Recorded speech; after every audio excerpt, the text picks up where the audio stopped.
Physical movements, if you are talking about physical movements, if you think about moving the hands, moving the head and so on, it is necessary because it is useful. Even the instrument is inside of the body. We need to go, we need to start from macro to micro. So if we do movements with our hands associated to that what should be done inside, and inside it will be done in a micro world, but outside, so that our brain, our spirit can see that, our brain can copy that by doing it inside of its body. So it's good that our eyes, that our spirit sees our description with our hands, with our moving, with everything, because it will be done better and clearly than inside. On the other side, we need emotions. Without emotions, it's not possible to sing.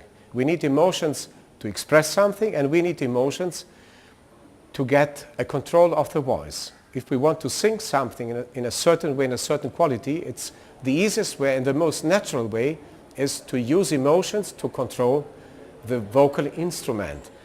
And emotions, to use emotions and to be together with emotions, it's not possible without moving. Even now, while I'm talking to you, I'm giving you these answers, I use my hands to express myself. And of course, when you sing, the expression is much stronger than when you only talk. So now everybody. Hate, love, fear. Hate, love, fear.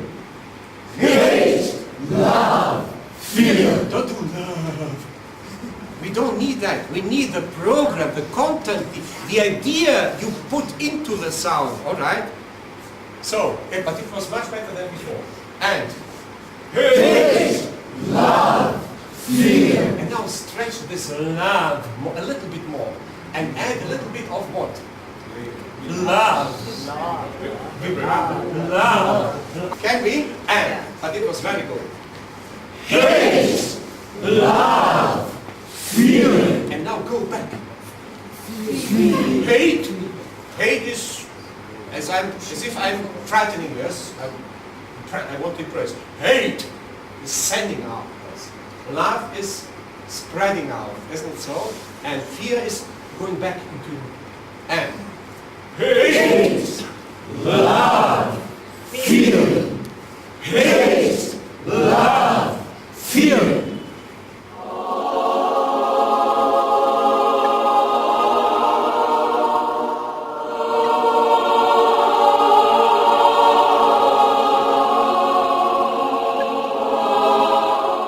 Music, yes, the carrier of the sense in using other emotions. So the composer gets an inspiration, as I said before. This inspiration makes him to think. So he gets an input from outside. For me, it's God. He gets an input from outside and he starts to feel a need to think. He thinks and creates thoughts. And these thoughts have to come from this metaphysical world into our physical world, to be alive. So the composer, by creating thoughts, needs to transport that, to transcript that into this world language. So he's using emotions to describe the thoughts he has created. But the emotions are not enough to have the final result as music. So the emotions now are expressed by composing harmony, melody, rhythm, by composing music. And then it's written down into scores.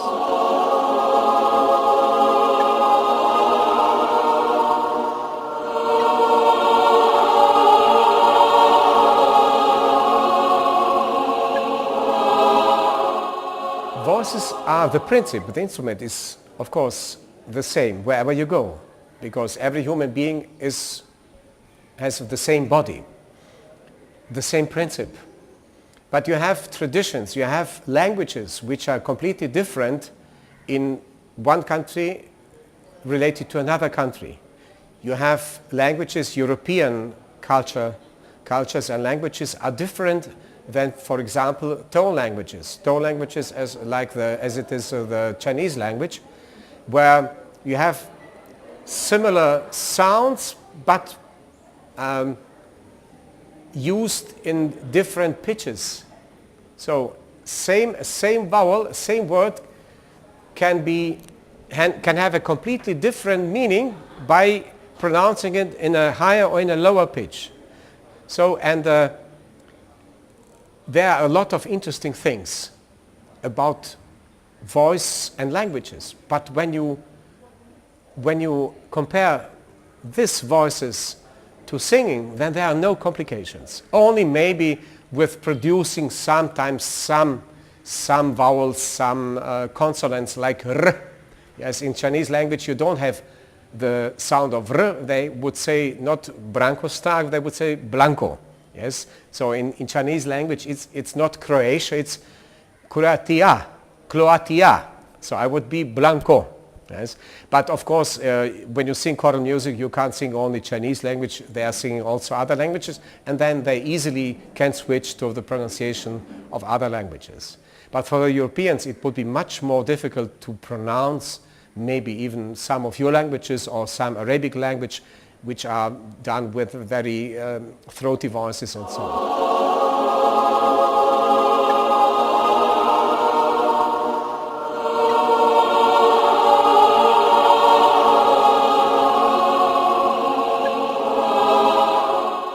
It would be nice to meet young choral composers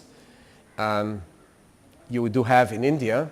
I'm sure you must have. You have such a big, wonderful country. You must have young composers and composers generally who are writing choral music.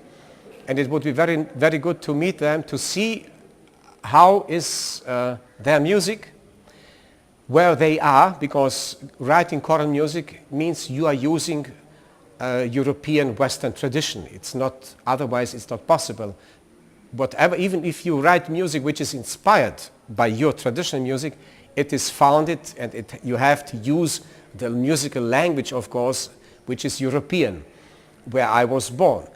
And I grew up with that music. And I give also master classes for young choral composers all around the world. Last time it was this year in June in Malaysia. And it was very interesting to hear and to see the music of the young composers. And I can't wait to meet your composers, and I hope you have a lot of them, and I'm sure there will be a lot of good music.